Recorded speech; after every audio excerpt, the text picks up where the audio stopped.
Hi, I'm Ken Sandberg. And I'm Heather Michelle Lawler. Welcome to Campfire Classics, where we try to read those books that look really good on your shelf. Summer lovin' had me a blast. Summer lovin', it happened so fast, 'cause it's only the 1st of May.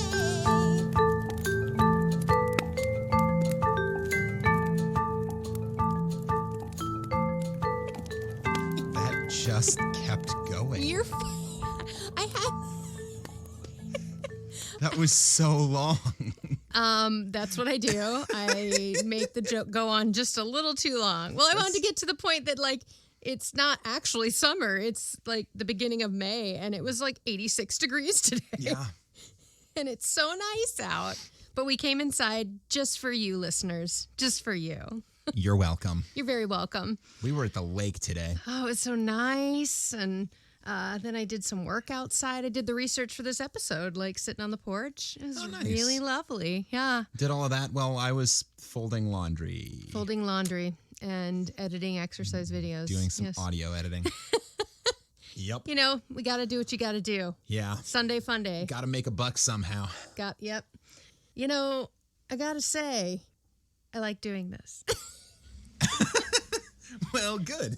I like doing this podcast. It'd be a shame if you didn't. Yeah. This is a whole lot of work to put into not really making a buck if you didn't like it. Well, we had an exciting week because we had our single largest download day ever by like 4,000%. Our single largest download day, which was also our single largest download month. Yeah.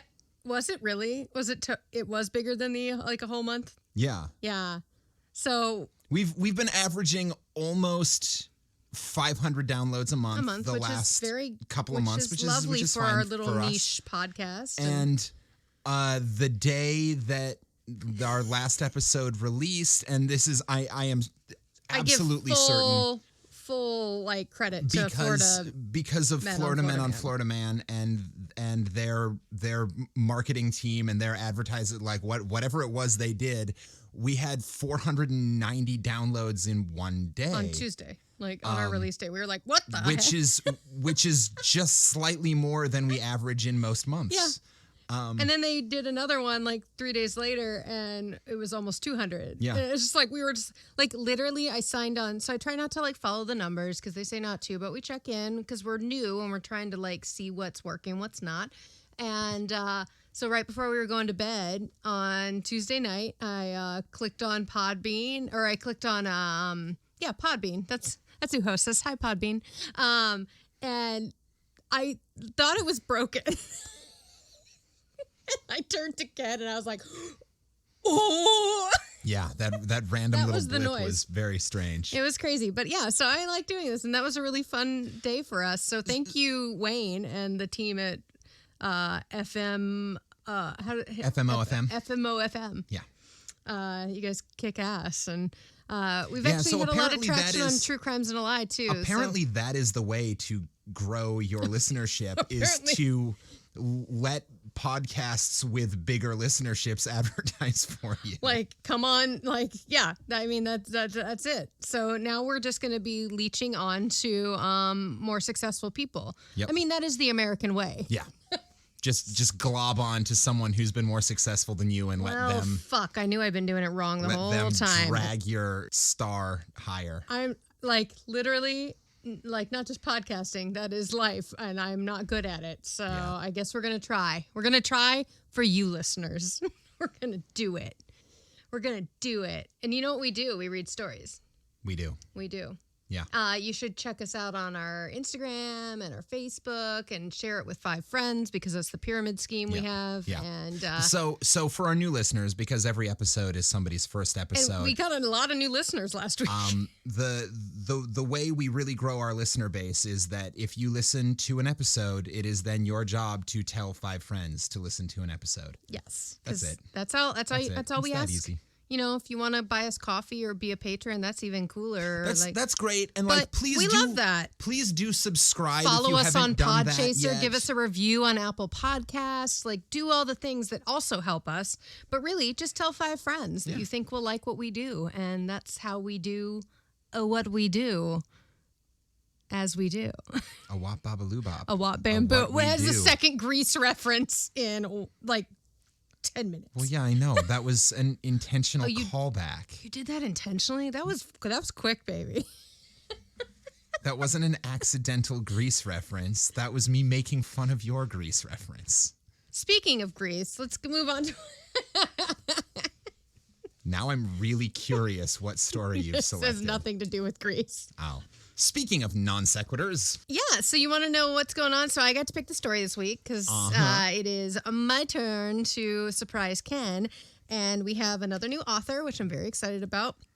Her name, it's a lady. It's a powerful-ass woman. And her name is Amelia Ann Blandford Edwards, also known as Amelia Edwards. Great. I got all... So I imagine her story is going to be lengthy because her name is lengthy. Well, she's British and born in the 1800s. They all had long names. So, yeah. I mean, that's damn right short for the 1800s. Yeah, well, and if she's English in the 1800s, she's also probably getting paid by the word. Absolutely. So I got all this information from Wikipedia, Historic England, UPenn Digital Library, Frosty Ramblings, WordPress.com, and the University of College London blogs. Frosty Ramblings? That's what it's called. Awesome. And they had a great article on it. Love it's it. like a blog about literature. That's great. I was just confirming. His name is David Frost, the guy that like writes it. So, Frosty Ramblings. Cool. So we have Miss Amelia B Edwards. She was born in London on June 7th, 1831, to an Irish mother and a father who had been an officer in the British Army, and then was a banker after that. So she was educated at home by her mother, and showed promise as a writer very early on. Because at the time, she's a girl. The fact she got an education at all is amazing. She published her first poem at the age of 7. Wow. And she published her first short story at the age of 12. God, real late bloomer. Oh, it's yeah. a shame It's she rough. couldn't get to work get a her little, shit together. little sooner. Yeah. She also, now let's talk about being an overachiever. She also became an artist and illustrated most of her own writings. That's cool. She was talented enough that at age 12, she caught the eye of a professional artist, George Kershank, which I've heard of. I'm not great at art, but I've heard the name, so that's great. Who went so far to offer to teach her. Like, he saw such promise in her. But this talent was not supported by her parents because they saw art as a lesser profession and the artist's way of life scandalous. Well, yeah. Duh. So instead, she's a writer. I guess that's okay because that's not art at all. Well, writers can be seen as academics, whereas artists are fucking sit hippies. in parks and paint. Yeah. And thirdly, on top of that, she took up composing and performing opera and music for years until she suffered a bout with typhus in 1849. And this caused damage to her vocal cords. And so she lost interest in music and just kind of put that to the wayside. But she continued to compose and stuff on the side. Oh, that's cool. So I wonder if she ever wrote an opera version of any of her stories. I don't know, but I did find there was a fact that she plays a character in a non-musical version of Aida. She is a character. You're going to find out why. Okay. She was a woman of many talents, clearly. Yeah. And she began focusing solely on writing in the 1850s.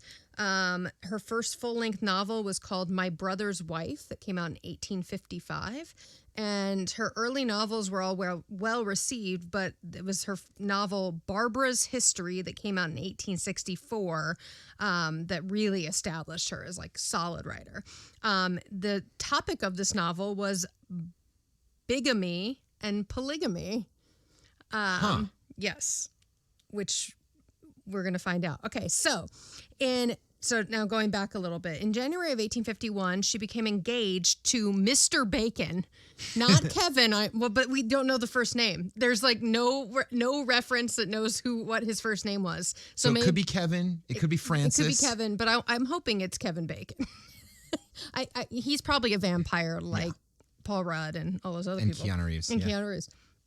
So she was engaged to Mr. Bacon just to appease her parents, who were both ill, and they were worried about their unwed spinster daughter. Sure. She was what, 14 or something? Well, it was that time. Yeah. No, she was 20. She was 20, and oh no. There were no signs that this was any kind of loving relationship, and literally after her second parent died that year, they both passed away that year, she broke off the engagement.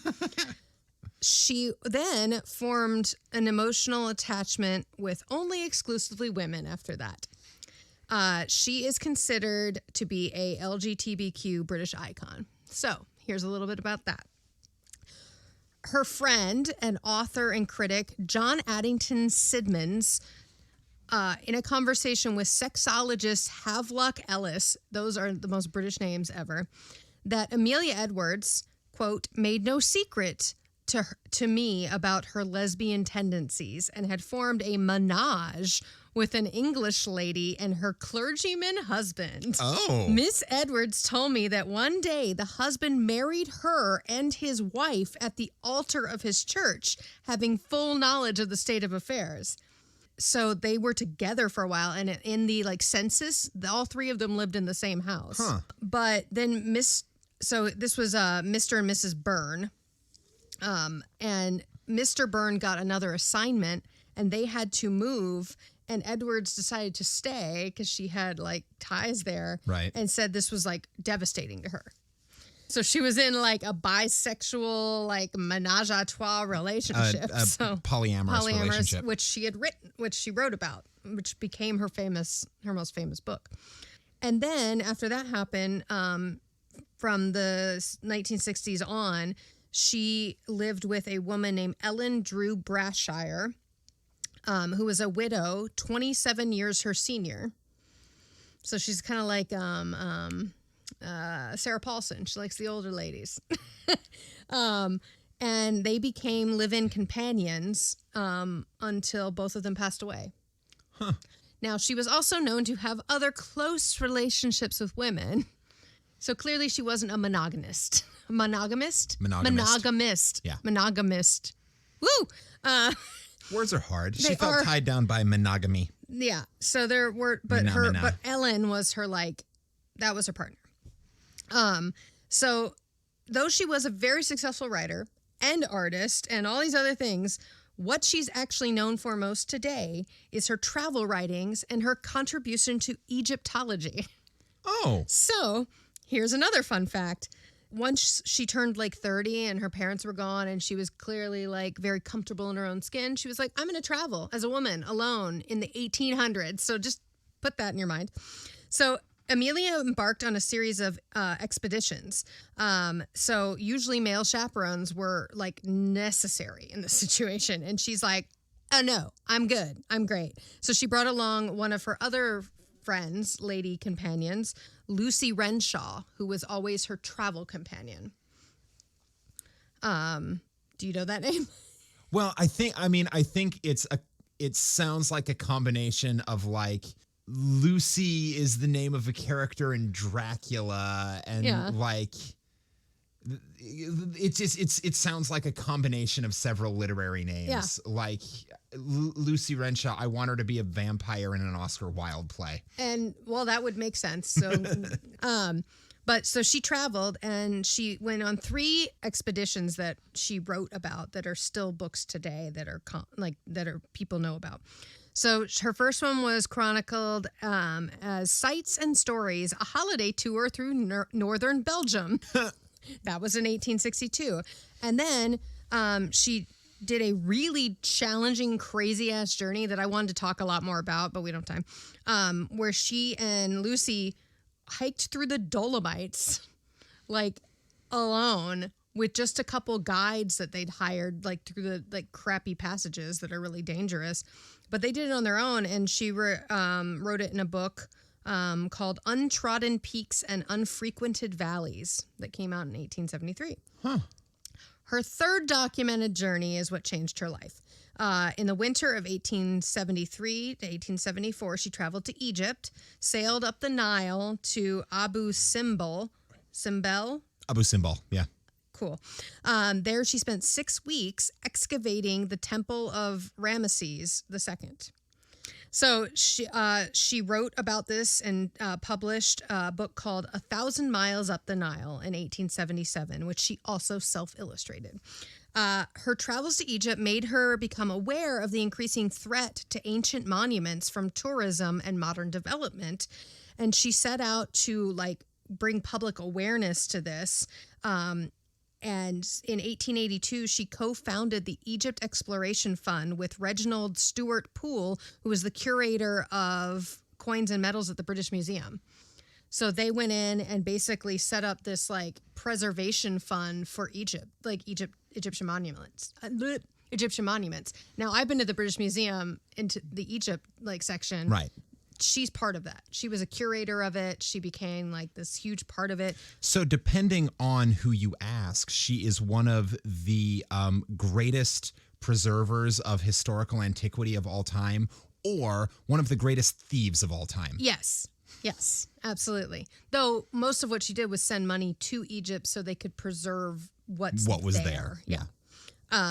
So she became an honorary secretary of the fund to explore and preserve Egyptian culture, history.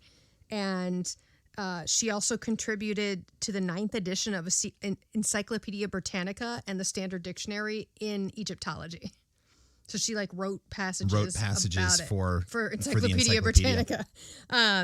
She also did a lecture around the United States in 1889 to 1890 until her health began to deteriorate after she broke her arm on the tour. She kept touring and finished the tour and then came home, but her partner, Ellen, her life partner, was not doing well, and she died in January of 1892. And Edwards died 4 months later on April 15th. They are buried side by side in St. Mary's Church in Bristol. Their graves are now listed sites with Historic England, recognizing them as important figures in the country's LGBTQ history. They're registered. It's a registered historical site. So there's a lot more about her. She had a fascinating life. Anyway, today you will be reading The Phantom Coach, that was first published in 1864 in All the Year Round magazine. All right. This is said to be her most famous short story. The Phantom Coach. The Phantom Coach. All right. Let's start this fire. Let's do it. Ooh-ah. The Phantom Coach by Amelia Edwards. The circumstances I am about to relate to you have truth to recommend them. They happened to myself, and my recollection of them is as vivid as if they had taken place only yesterday. 21 years, however, have gone by since that night. It feels like COVID. Feels like it started yesterday. It's been 21 years, but I remember seeing the outside world as though it were yesterday. During those 21 years, I have told the story to but one other person. I tell it now with a reluctance which I find it difficult to overcome. All I entreat, meanwhile, is that you will abstain from forcing your own conclusions upon me. Oh, we're going to force lots of conclusions upon you. I want nothing explained away. I desire no arguments. My mind on this subject is quite made up, and having the testimony of mine own senses to rely upon, I prefer to abide by it. Well, this person clearly did not live during social media times. You know, you'd post something like this and be like, I don't want any arguments. And people are like, you're fat. What? Yeah. I mean, seriously, though. Well, it was just 21 years ago, and within a day or two of the end of the grouse season. I had been out all day with my gun and had had no sport to speak of. The wind was due east, the month December, the place a bleak, wide moor on the far north of England. So I'm excited to find out if this is a man or a woman, because remember that Miss Mary Pask? We assumed it was a woman, but it was a male. Now, one of the fun facts I'd cut out is that she was also an avid shooter, like hunter. So now we'll just wait until we have a pronoun. Well, so it's entirely possible that she is just writing herself. Especially if she was most well known for travelogues and whatnot. Yeah. Like, it's entirely possible that her This fiction actually was happened written, to her. or that her fiction was written in the style of no, this happened to me. All right, let's find out. Yay! But I'm not making any assumptions. Oh, I've already made all of the assumptions. Well, yeah. But I'm a presumptuous white man. And I'm going to back up a little bit because that's there's a period, but the entire sentence is the second half of a dependent clause. So I'm going to jump back a little bit. Ooh, fancy words. The wind was due east, the month December, the place a bleak, wide moor in the far north of England, and I had lost my way. That sucks. It was not a pleasant place in which to lose one's way, with the first feathery flakes of coming snowstorm just fluttering down upon the heather. Upon me! It's snowing on me. Yeah. That's weird because it's like 85 degrees out. Well, you know what that means. What? Dandruff. Ew. Oh, no. My scalp does get dry in the winter. And the leaden evening closing in all around. I shaded my eyes with my hand and staled anxiously into the gathering darkness, where the purple moorland melted into a range of low hills, some 10 or 12 miles distant. Not the faintest smoke wreath, not the tiniest cultivated patch or fence or sheep track met my eyes in any direction. There was nothing for it but to walk on and take my chance of finding what shelter I could by the way.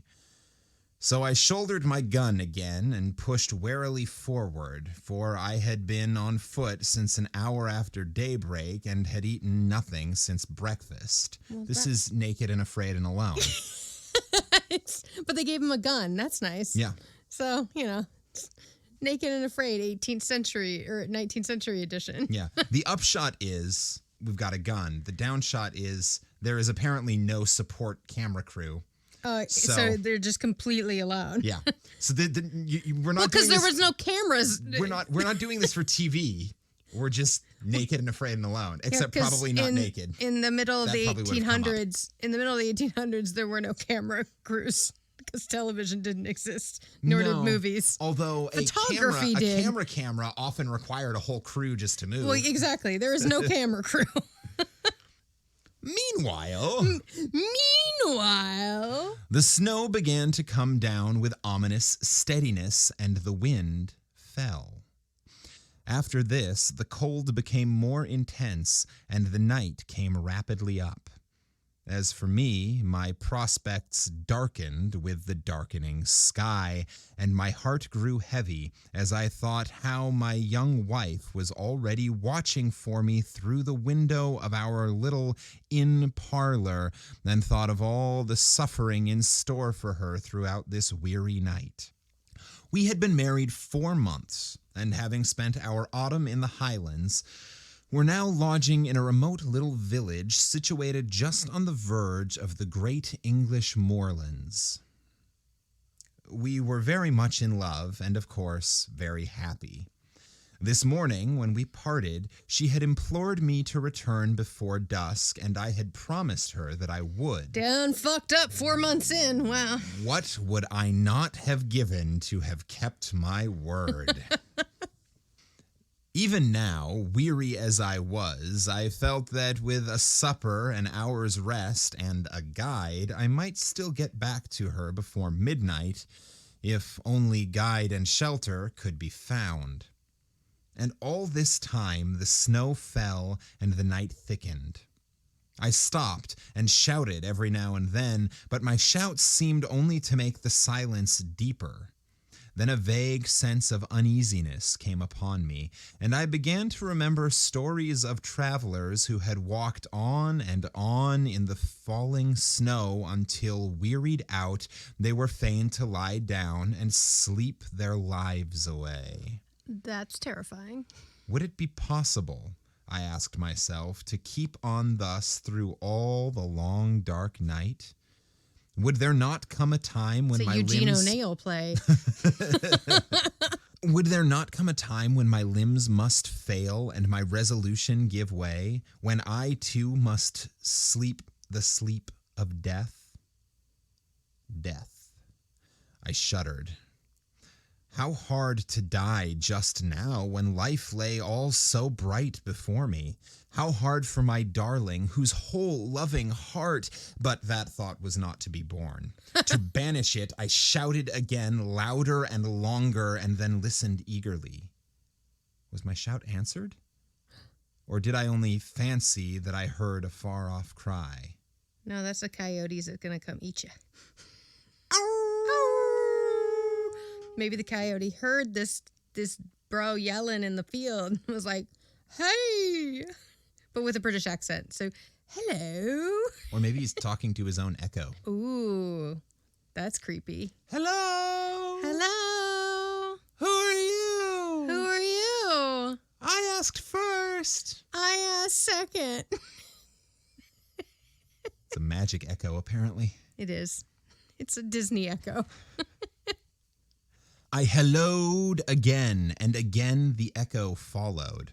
Then a wavering speck of light came suddenly out of the dark, shifting, disappearing, growing momentarily nearer and brighter.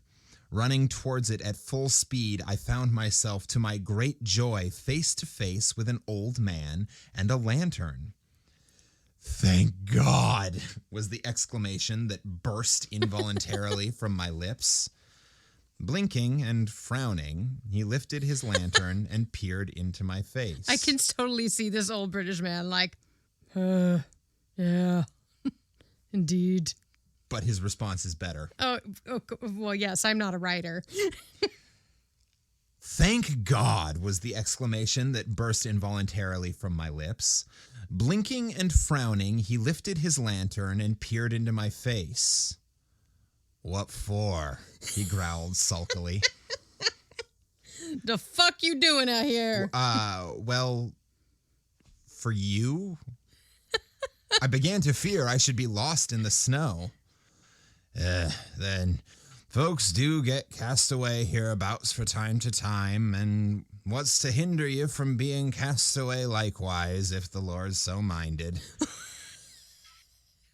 "If the Lord is so minded that you and I shall be lost together, friend, we must submit," I replied, "but I don't mean to be lost without you. How far am I now from Dwalding?" "A good 20 mile, more or less." Shit. "And the nearest village?" "The nearest village is Wyke, and that's 12 mile to the other side." "Where do you live, then?" In this field, come to my hovel. "Out yonder," said he with a vague jerk of the lantern. "You're going home, I presume?" "Maybe I am." "Then I'm going with you." The old man shook his head and rubbed his nose reflectively with the handle of the lantern. "It ain't of no use," growled he. "He don't let you in, not he." Who's he? "We'll see about that," I replied briskly. "Who is he?" "The master." Uh-oh. "Who is the master?" I feel like we have another story where they're going to come upon the Rocky Horror House. It's a common theme. I mean, this is like Riff Raff, like out for a walk, and he's like, fuck. There's a reason that is the Rocky Horror. Yes. Like setup. Yeah. Yeah. Who is the master? "That's nought to you," was the unceremonious reply. Well, you lead the way, and I'll engage that the master shall give me shelter and a supper tonight. You can try him, muttered my reluctant guide. Love this man. I love him so much. And still shaking his head, he hobbled, gnome-like, away through the falling snow. A large mass loomed up presently out of the darkness, and a huge dog rushed out, barking furiously. Puppy! So it was a dog. Yeah. Is this the house? I asked. It's a house down by... he's written in dialect of sorts. Yes, clearly. I love to give you those stories where you have to read in dialect. Yeah. It's a house down by, and he fumbled in his pocket for the key. I drew up close behind him, prepared to lose no chance of entrance, and saw in the little circle of light shed by the lantern that the door was heavily studded with iron nails like the door of a prison. Oh. In another minute, he had turned the key, and I had pushed past him into the house. This guy's like, don't you dare close that door, bitch. That's an ominous thing to notice. Yeah, that's real creepy. This house looks like a prison. That's great. Once inside, I looked around with curiosity and found myself in a great raftered hall, which served, apparently, a variety of uses. One end was piled to the roof with corn, like a barn. The other was stored with flour sacks, agriculture implements, casks, and all kinds of miscellaneous lumber. While from the beams overhung rows of hams, flitches, and bunches of dried herbs for winter use. So he's in a barn. A weird-ass living room. It's a weird thing to, like, come in and, like, you'd know if you were entering a barn. Nope, they just have all the barn stuff in their entrance hallway. It's a barn prison. Barn prison. Yeah. So it's like a prison. It's like the new season of Handmaid's Tale. It's a prarn. It's a prarn? A prarn. A prison barn. A Prarn. It's a prawn. It's a giant shrimp. It's Pepe the King Prawn. Oh, Pepe the Prawn. I can't talk. I'm done. I'm never going to speak again. You heard it here first, folks. And that lasted for almost a full 2 count. All right, I'm going to see how long I can not talk. In the center of the floor stood some huge object, gauntly dressed in a dingy wrapping cloth and reaching halfway to the rafters. Lifting the corner of the cloth, I saw, to my surprise, a telescope of very considerable size mounted on a rude, movable platform with 4 small wheels. He lifted a cloth and saw a abnormally large pole to look through. Okay. I tried. Yeah, I knew that wouldn't last. It was a valiant effort. I can't help it. The tube was made of painted wood, bound round with bands of metal, rudely fashioned. So it's a giant dildo. The speculum, so far as I could estimate its size in the dim light, measured at least 15 inches in diameter. Ouch! Oh my God! Oh no! There's a giant living in this house, and they just had their OBGYN appointment. While I was yet examining the instrument and asking myself whether it was not the work of some self-taught optician, a bell rang sharply. The master. "That's for you," said my guide with a malicious grin. "Yonder's his room." He pointed to a low black door on the opposite side of the hall. I crossed over, rapped somewhat loudly, and went in without You rapped waiting. loudly? Yeah. Wicka wicka, hey, I'm in your house and I need to stay because it's real cold out. That wasn't actually bad. All right. A little bit of slant rhyme. I expected something about a mouse. That would have been too obvious. I crossed over, rapped somewhat loudly, and went in without waiting for an invitation. A huge, white-haired old man rose from the table covered with books and papers and confronted me sternly. "Who are you?" said he. "How came you here? What do you want?" James Murray, barrister at law, on foot, across the moor, meet, drink, and sleep. All right, so we now know it is presumably a man who is a lawyer. Yep. Okay, so now there's a lawyer in this guy's house. He's going to be like, get the fuck out of my house. He bent his bushy brows into a portentous frown. "Mine's not a house of entertainment," he said haughtily. "Jacob, how dare you admit the stranger?" "I didn't admit him," grumbled the old man. "He followed me over the moor and shouldered his way in before me. I'm no match for 6'2". "And pray you, sir, by what right have you forced an entrance into my house? The same by which I should have clung to your boat if I were drowning. The right of self-preservation." Self-preservation? "There's an inch of snow on the ground already," I replied briefly, "and it would be deep enough to cover my body before daybreak." I love that this guy is wandering alone in a snowstorm at dusk, and these people are like, "Why the fuck are you coming into my house?" And they're like, the closest town's 12 miles away. You have to be there because that's the only way you're going to survive, but also these people suck, and I don't want to be in their house. This is a no-win situation. I mean, I guess he's winning because he's inside and he's not inside. dying. Unless those hams hanging from the ceiling Aren't ham. Uh-oh. I'm glad I caught you at home. Can we use your phone? Let's do the time warp again. "There's an inch of snow on the ground already," I replied briefly, "and it would be deep enough to cover my body before daybreak." He strode to the window, pulled aside a heavy black curtain, and looked out. "It is true," said he. "You can stay, if you choose, till morning. Jacob, serve the supper."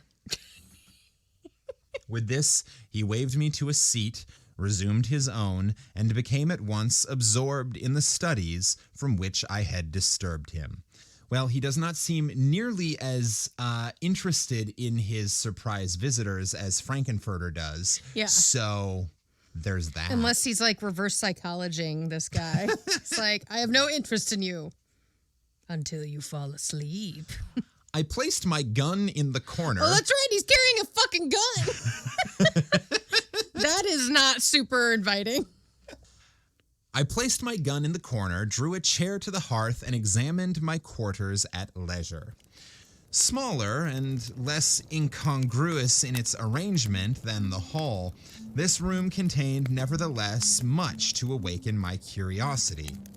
The floor was carpetless. The whitewashed walls were in parts scrawled over with strange diagrams and in others covered with shelves crowded with philosophical instruments, the uses of many of which were unknown to me. On one side of the fireplace stood a bookcase filled with dingy folios. On the other, a small organ, fantastically decorated with painted carvings of medieval saints and devils. Through the half-open door of the cupboard at the further end of the room, I saw a long array of geological specimens, surgical preparations, crucibles, retorts, and jars of chemicals, while on the mantel shelf beside me, amid a number of small objects, stood a model of the solar system, a small galvanic battery, and a microscope. Every chair had its burden. Every corner was heaped high with books. The very floor was littered over with maps, casts, papers, tracings, and learned lumber of all conceivable kinds. Yeah, this is a lab. This is a laboratory. It's very Dr. Jekyll and Mr. Hyde, very Frankenstein's, Dr. Frankenstein, like. So it's a very learned man, and this is the laboratory. Next door is the barn. The meat shed. If you go across the way, you'll find the conservatory and the ballroom. Oh, And then somewhere along the line, you're going to find Mr. Body with a lead pipe next to his head. Well, maybe that's what that's the master. I stared about me with an amazement increased by every fresh object. For the record, that is now 2 Tim Curry movies. Yes. That's true. Love Tim Curry. I stared about me with an amazement increased by every fresh object upon which my eyes chanced to rest. So strange a room I had never seen, yet seemed it stranger still to find such a room in a lone farmhouse amid those wild and solitary moors. Over and over again, I looked from my host to his surroundings and from his surroundings back to my host, asking myself who and what he could be. His head was singularly fine, but it was more the head of a poet than a philosopher. Broad at the temples, prominent over the eye, and clothed with a rough profusion of perfectly white hair, it had all the ideality and much of the ruggedness that characterizes the head of Louis von Beethoven. Okay. So this is someone who's into, what's that science? Classical music? Craniotomy. Craniology. Craniology, yeah. I'm making phrenology, it up. is that the? I think so. Yeah. Those people that had those heads that you could like touch on and it's bullshit. That was like a actual study like back then though, like that people believed in. It's oh yeah, bullshit. Yeah. I don't like the shape of your face. You must be a criminal. Lock them up. Yeah. That sounds like some BMI shit. That sounds like a BMI, like they're trying to prove like a certain kind of person, like which would probably be a genetic thing. 100% that's what it was. Yes. Because all of the traits that tended to be more common in Africa and Asia and like the Indian subcontinent in the Middle East were traits that these scientists happened to discover coincided with violent tendencies and lower IQ and difficulty comprehending language and all of those white things. People suck. Where was I? Fuck those people. Something about reading the brain. There were the same deep lines about the mouth and the same stern furrows in the brow. There was the same concentration of expression. While I was yet observing him, the door opened and Jacob brought in the supper. His master then closed his book, rose, and with more courtesy of manner than he had yet shown, invited me to the table. Oh, well, that was nice. A dish of ham and eggs, a loaf of brown bread, and a bottle of admirable sherry were placed before me. Do you like green eggs and ham? I do, Sam, I am. I will eat green eggs and ham as long as they come with sherry, for then eating green eggs and ham would make me very merry. Merry, yay! I will eat them in this house. I will take them from your mouse. Or I will put them in my mouth. That's slant rhyme. Yeah. I'm all about the slant rhyme. Apparently. A dish of ham and eggs, a loaf of brown bread, and a bottle of admirable sherry were placed before me. I have but the homeliest farmhouse fare to offer you, sir, said my entertainer. Your appetite, I trust, will make up for the deficiencies of our larder. I had already fallen upon the viands and now protested with the enthusiasm of a starving sportsman that I had never eaten anything so delicious. He bowed stiffly and sat down to his own supper, which consisted primitively of a jug of milk and a basin of porridge. We ate in silence, and when he had done, Jacob removed the tray. I then drew my chair back to the fireside. My host, somewhat to my surprise, did the same, and turning abruptly towards me, said, "Sir, I have lived here in strict retirement for 23 years. During that time, I have not seen as many strange faces, and I have not read a single newspaper. You are the first stranger who has crossed my threshold for more than 4 years. Will you favor me with a few words of information respecting that outer world from which I have parted company so long? Why is he hiding in the fucking like middle of nowhere? He's a vampire. Could be. Or no, because he'd have to eat people. Well, I do notice that he didn't eat the same food that he did served not. his guests. No, it was some weird concoction of soup of something. He ate porridge and drank milk. So that's like a fucking 5-year-old's like meal. Like, Maybe he's a 5-year-old. Maybe this is a Benjamin Button situation. and he like retired to the country as not to freak people out. Yeah. Okay. Will you favor me with a few words of information respecting that outer world from which I have parted company so long? Pray, interrogate me, I replied. I am heartily at your service. He bent his head in acknowledgement, leaned forward with his elbows resting on his knees and his chin supported in the palms of his hands, stared fixedly into the fire, and proceeded to question me. His inquiries related chiefly to scientific matters, with the later progress of which, as applied to the practical purposes of life, he was almost wholly unacquainted. No student of science myself, I replied as well as my slight information permitted, but the task was far from easy, and I was much relieved when, passing from interrogation to discussion, he began pouring forth his own conclusions upon the facts which I had been attempting to place before him.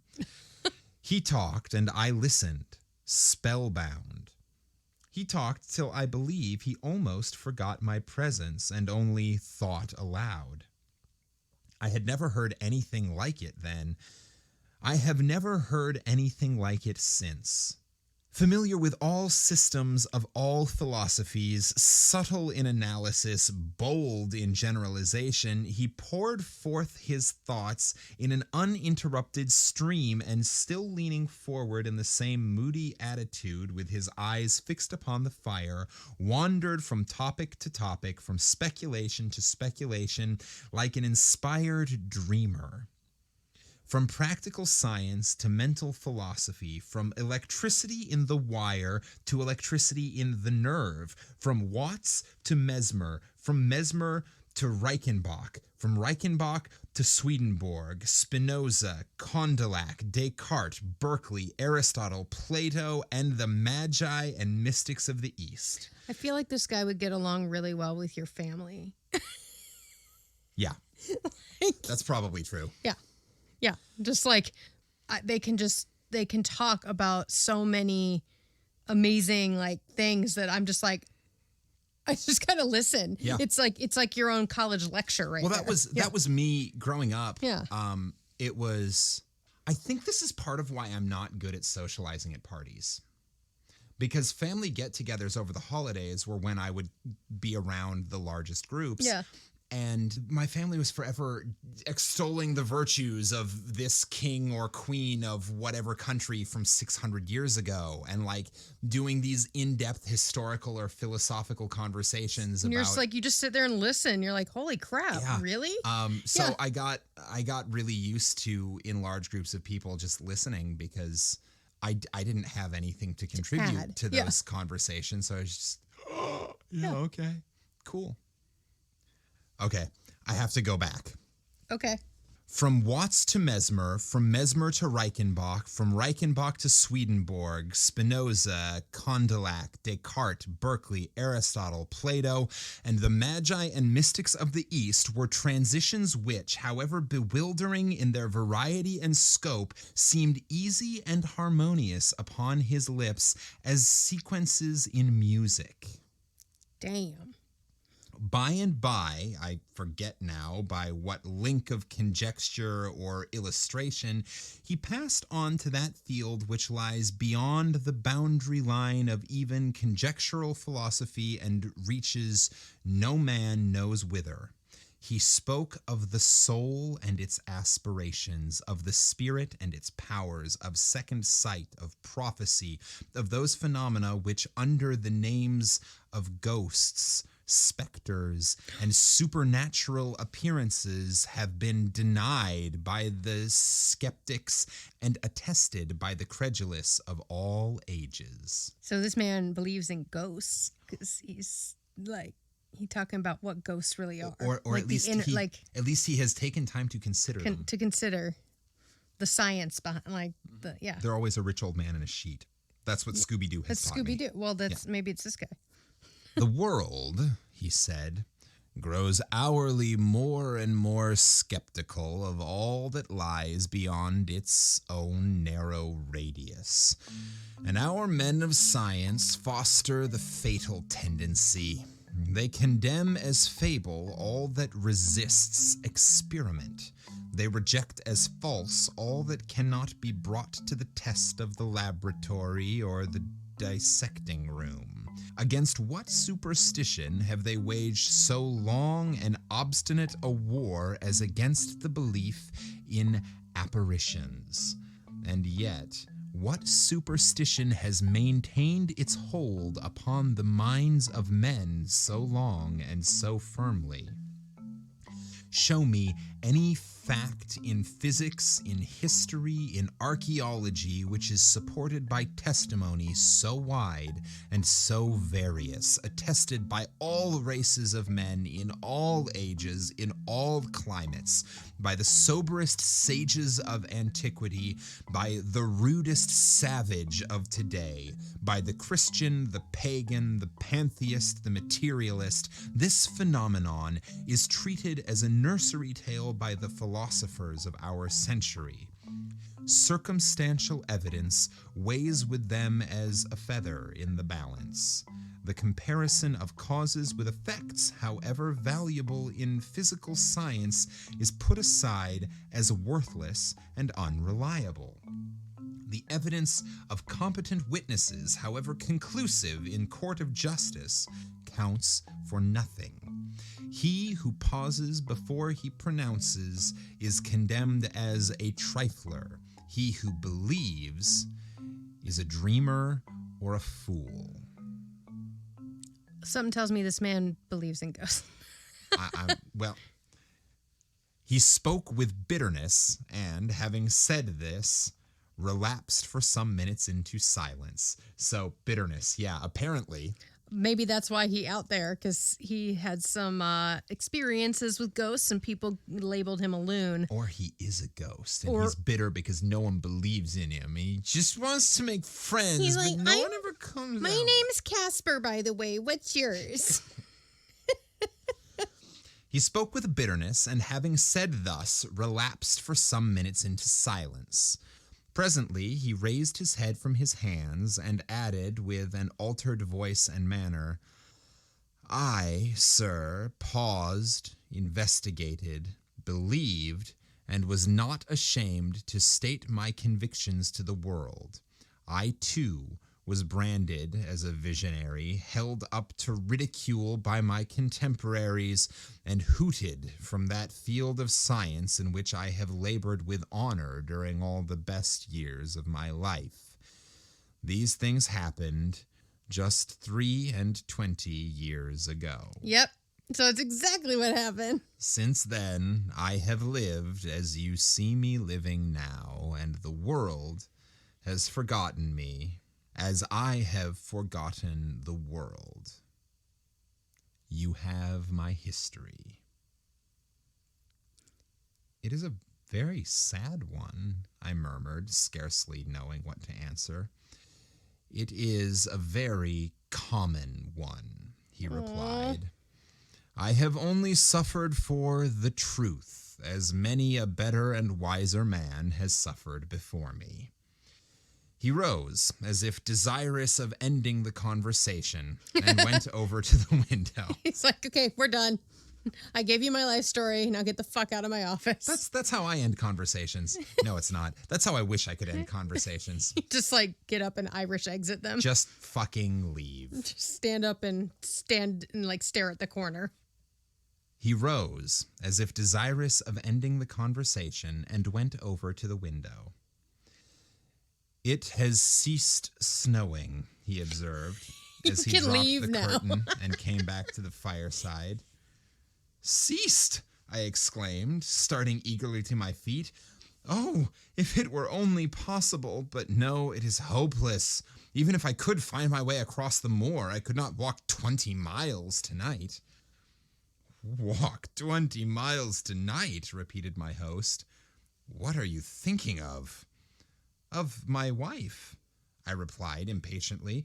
"Of my young wife, who does not know that I have lost my way and who is at this moment breaking her heart with suspense and terror." Nah, she getting drunk in the pub and like singing songs with all the people. She's like, "All right, woohoo, night off. Finally, a night to myself. I get to choose what's on Netflix. I'm gonna... Fuck yes, bring me another pint." Where is she? "At Dwalding, 20 miles away." "At Dwalding," he echoed thoughtfully. "Yes, the distance, it is true, is 20 miles, but are you so very anxious to save the next 6 or 8 hours?" "So very, very anxious that I would give 10 guineas at this moment for a guide and a horse." 10 guineas? "Why do you have 10 guinea pigs?" The way you read that, staring at it, I thought that's what it said. And I'm like, does this guy not understand money? I mean, he's only been gone 23 years, or I'm sorry, 3 and 20 years. "Your wish can be gratified at a less costly rate," he said, smiling. "The night mail from the north, which changes horses at Dwalding, passes within 5 miles of this spot, and will be due at a certain crossroad in about an hour and a quarter. If Jacob were to go with you across the moor and put you into the old coach road, you could find your way, I suppose, to where it joins the new one." "Easily, gladly."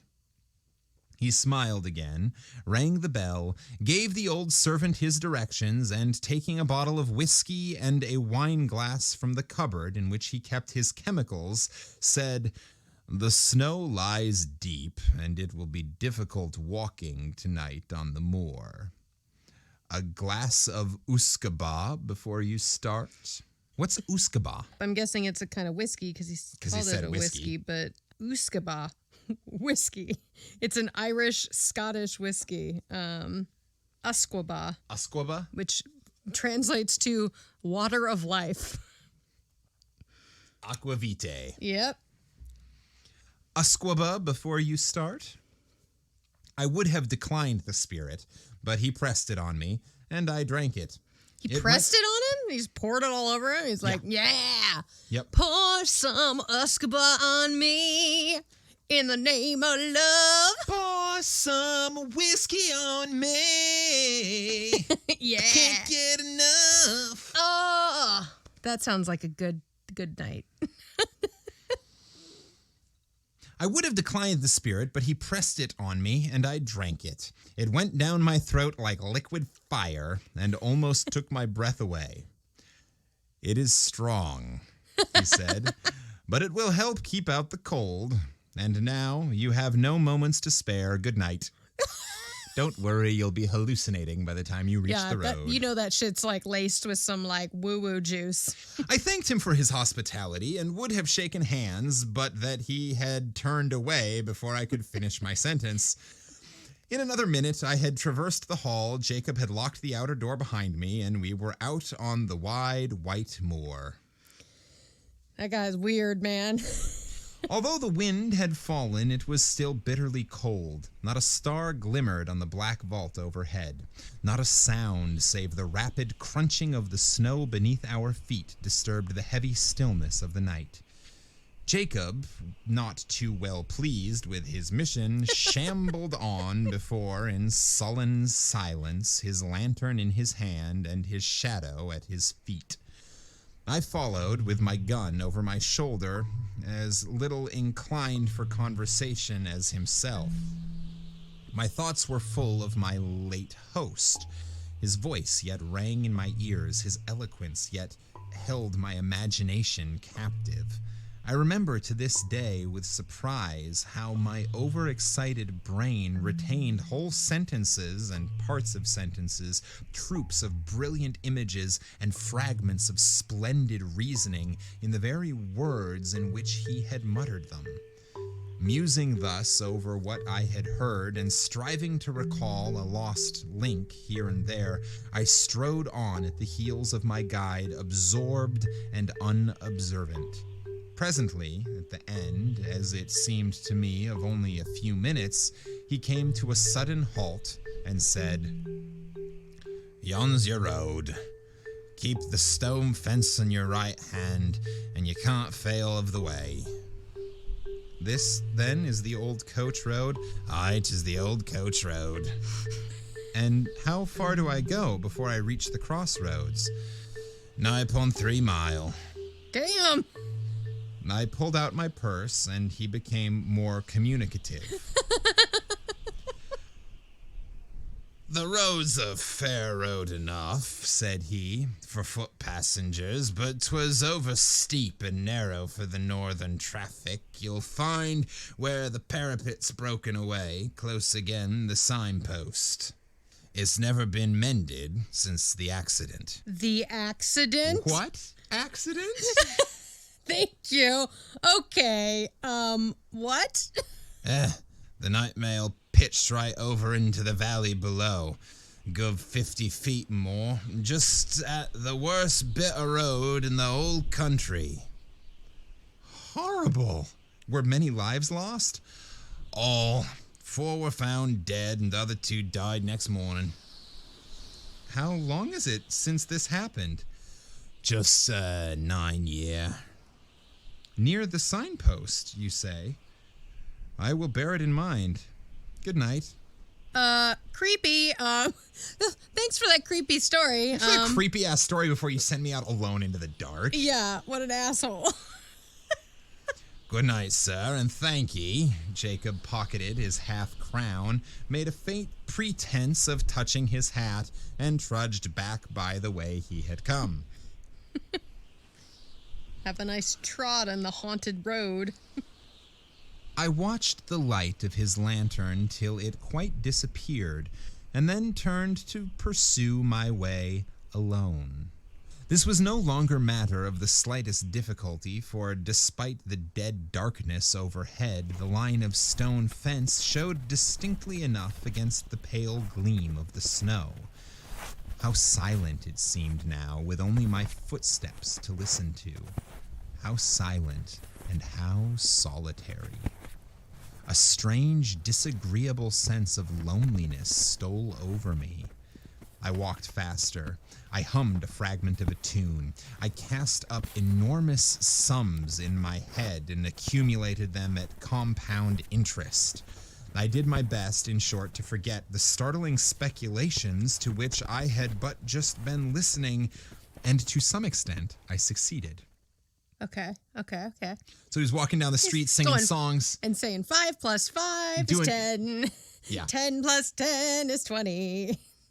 Yeah. He invented Schoolhouse Rock live while he was walking. Singing songs and doing sums. Yep.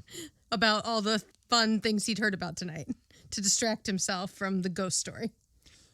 I took out a $2,000 loan for a house that I was really hoping to own. Well, the APR was 17.5. Could I ever pay it back? Well, I was alive.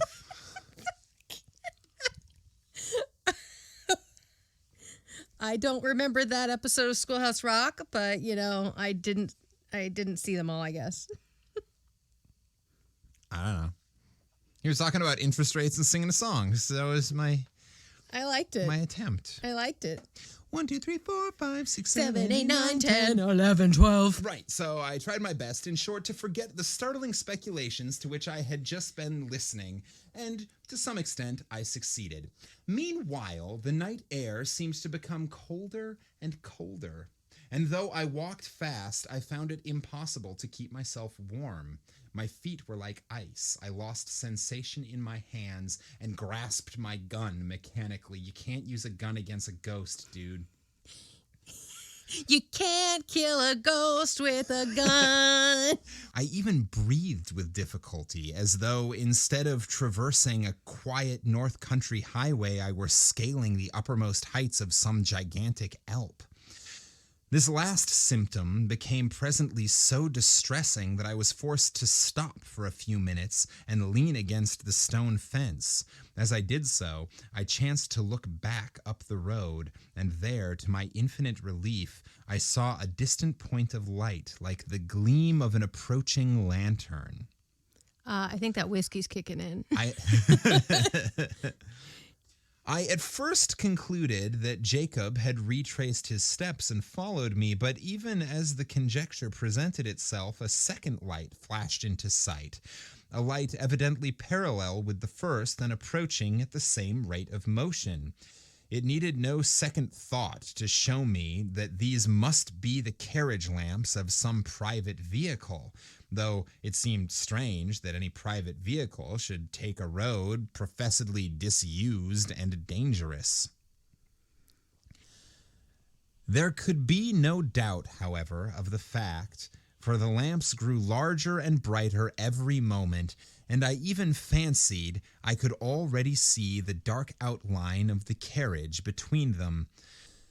It was coming up very fast and quite noiselessly, the snow being nearly a foot deep under the wheels. And now the body of the vehicle became distinctly visible behind the lamps. It looked strangely lofty. A sudden suspicion flashed upon me. Was it possible that I had passed the crossroads in the dark without observing the signpost? And could this be the very coach which I had come to meet? Well, I mean, you were singing songs and not paying attention. Yeah, that's what you get for inventing Schoolhouse Rock and singing show tunes while before you're they drunk were invented. on, like, the Hobbit's whiskey. No need to ask myself that question a second time, for here it came round the bend of the road, guard and driver, one outside passenger, and 4 streaming grays, all wrapped in a soft haze of light, through which the lamps blazed out like a pair of fiery meteors. I jumped forward, waved my hat, and shouted. The mail came down at full speed and passed me. For a moment, I feared that I had not been seen or heard, but it was only for a moment. The coachman pulled up, the guard, muffled to the eyes with capes and comforters and apparently sound asleep in the rumble, neither answered my hail nor made the slightest effort to dismount. The outside passenger did not even turn his head. I opened the door for myself and looked in. There were but 3 travelers inside, so I stepped in, shut the door, slipped into the vacant corner, and congratulated myself on my good fortune. I seem to remember there were 6 people that died in that accident. Yep. Just pointing that out. The atmosphere of the coach seemed, if possible, colder than that of the outer air. Dude, how are you not putting this together? Come on, brah. You just literally got a lecture from a guy who had to remove himself from the world because he believes in ghosts. Then as you're walking down this deserted ass road, this guy goes, but and then there was an accident. And now you are in the ghost coach. The atmosphere of the coach seemed, if possible, colder than that of the outer air, and was pervaded by a singularly damp and disagreeable smell. Ew. I looked around at my fellow passengers. They were all 3 men, and all silent. They did not seem to be asleep, but each leaned back in his corner of the vehicle as if absorbed in his own reflections. I attempted to open a conversation. How intensely cold it is tonight, I said, addressing my opposite neighbor. He shifted his head, looked at me, but made no reply. Oh, no. The winter, I added, seems to have begun in earnest. Although the corner in which he sat was so dim that I could distinguish none of his features very clearly, I saw that his eyes were still turned full upon me. and yet he answered never a word. Oh, God. At any time, I should have felt and perhaps expressed some annoyance, but at the moment, I felt too ill to do either. The icy coldness of the night air had struck a chill to my very marrow, and the strange smell inside the coach was affecting me with an intolerable nausea. Oh, God. I shivered from head to foot, and turning to my left-hand neighbor, asked if he had any objection to an open window. He neither spoke nor stirred. One of you smells like shit, man. I repeated the question somewhat more loudly, but with the same result. Then I lost patience and let the sash down. As I did so, the leather strap broke in my hand, and I observed that the glass was covered in a thick coat of mildew, the accumulation, apparently, of years. My attention being thus drawn to the condition of the coach, I examined it more narrowly, and saw by the uncertain light of the outer lamps that it was in the last stage of dilapidation. Every part of it was not only out of repair, but in a condition of decay. The sashes splintered at a touch. The leather fittings were crusted over with mold and literally rotting from the woodwork. The floor was almost breaking away beneath my feet. The whole machine, in short, was foul with damp and had evidently been dragged from some outhouse in which it had been moldering away for years to do another day or two of duty on the road. Of duty. Duty on the road. This has been entirely too mature an episode. We need to squeeze a poop joke in I there. had to put a poop joke in because this is really gross. I turned to the third passenger, whom I had not yet addressed, and hazarded one more remark. "This coach," I said, "is in a deplorable condition. The regular mail, I suppose, is under repair." He moved his head slowly and looked me in the face, without speaking a word. I shall never forget the look while I live. I turned cold at heart under it. I turn cold at heart even now when I recall it.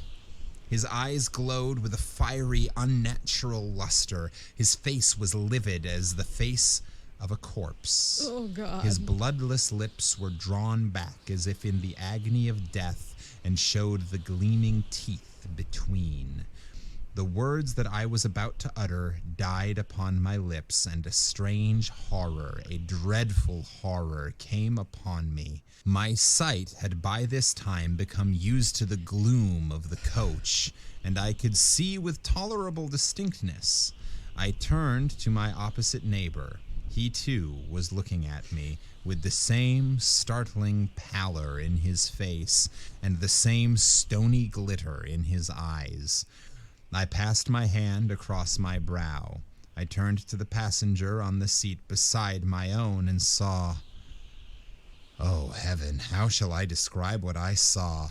I saw that he was no living man, that none of them were living men like myself.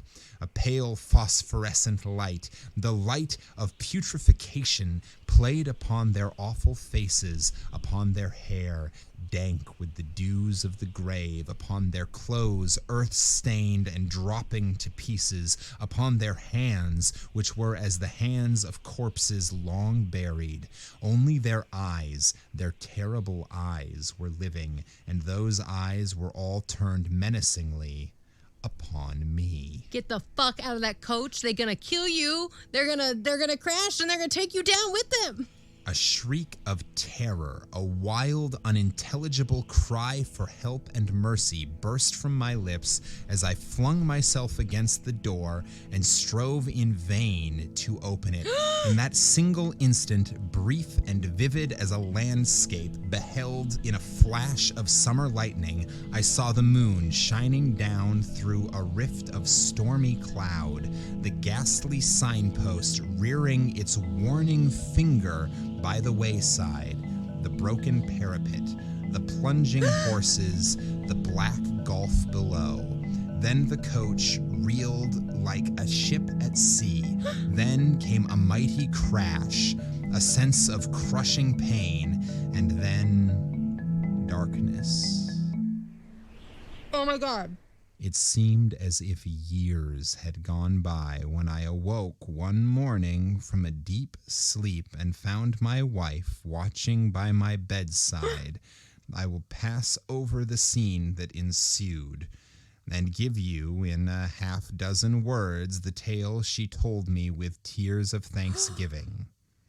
I had fallen over a precipice close against the junction of an old coach road and the new, and had only been saved from certain death by lighting upon a deep snowdrift that had accumulated at the foot of the rock beneath. In this snowdrift, I was discovered at daybreak by a couple of shepherds who carried me to the nearest shelter and brought a surgeon to my aid. The surgeon found me in a state of raving delirium with a broken arm and a compound fracture of the skull.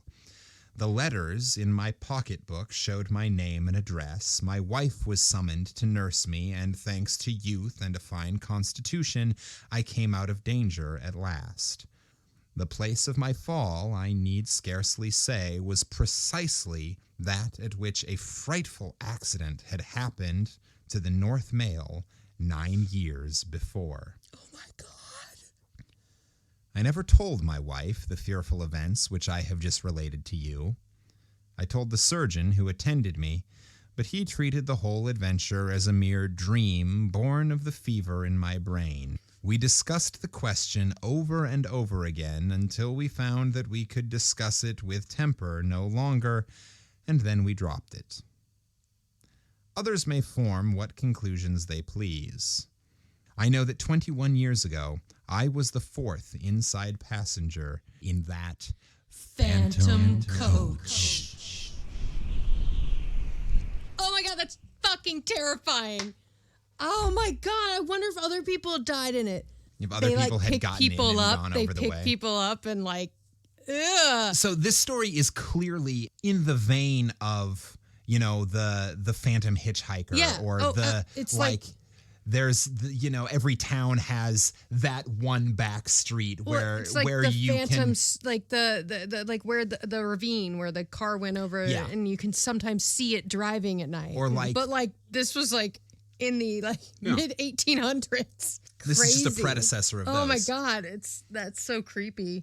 See, I would have gone back to that house when I'd recovered. I would have gone back to that house and told the guy the story. Unless that house doesn't exist. It's not really there. See, that's my other... It was like, that's why he hasn't had a visitor in 4 years. Yeah. I don't know, but that was creepy, and I liked it. It was a good one. I liked it a lot. Fun one. Did you like it? You at home? Did you? If you did, send us a message and say... Schoolhouse Rock. Yes, of course. Schoolhouse Rock. I feel like we need to that needs to become an actual on purpose thing. Well, it seems like we've got a secret code at the end of every episode now. Yeah, we do. It's like, who's a real fan? Have you been collecting the code words all along? What if we what if it was like, if you have all the code words, then you get a free something from us? We'll send you a secret decoder ring. Yeah, it's like Little Orphan Annie back in the A Christmas Story times. I promise that the message will not be drink more Ovaltine. Drink more Ovaltine. It might be drink more whiskey or wine, but that's because we approve of that message. Or Uscabar. Yeah. Cool. Awesome. So, thanks for listening. Yeah. I'm trying to bring the energy up as I feel like that was a very sort of broody, subdued. It was dark because it was nighttime and it was cold. So thanks for listening. You know the drill at this point. You have your code word to message us. Share this with 5 friends. And we'll see you next week. Same campfire time, same campfire channel. Yeah. Until then, this has been Campfire Classics, where we try to read those books that look really good on your shelf. The moral of the story, don't take rides from strangers. Stranger danger. Stranger danger.